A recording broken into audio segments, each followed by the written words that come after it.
Brandon, you're done, sir. Your little Palomar T25.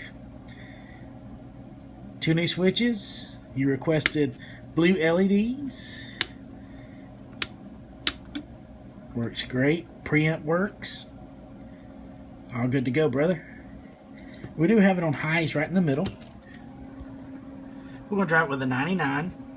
And the power on the 99 is really low. 5-watt reflect. 500-watt coaxial dynamic. It is in PEP mode. And reflect to the antenna.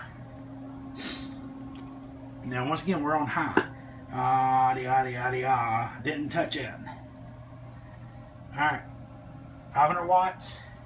So if you're reading the scale, 100, 200, 300, 400, 500.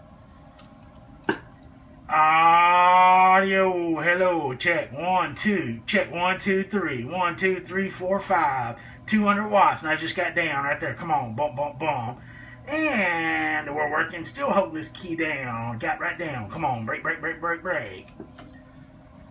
Alright, Mr. Brandon, and on top of that, you requested logo, sticker. This is the new and improved logo. I'll slap some stuff on top of it, and you can stick it to your car, peel off the back, stick it on wherever you want to stick it, scrape it down real good with a license or a credit card, peel that top one off, good to go, man. Hope you enjoy. It's been a pleasure. Bump, bump.